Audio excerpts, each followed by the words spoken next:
So here's a quick improvement video for the week.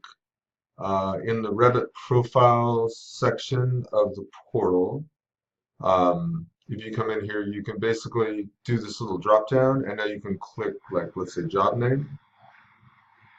You can click a status, like, let's say the ones that are completed. And then when you put in the job name here, let's say we put in, I don't know, mod. It'll filter for that, and then you'll see all the completed items for mod. Maybe you want to see all the reviewing items for mod. So again, come in here, start typing the name, and there are none. Let's do maybe in-process items for mod. So the thing is, it'll filter as you type, so sometimes you have to retype the name.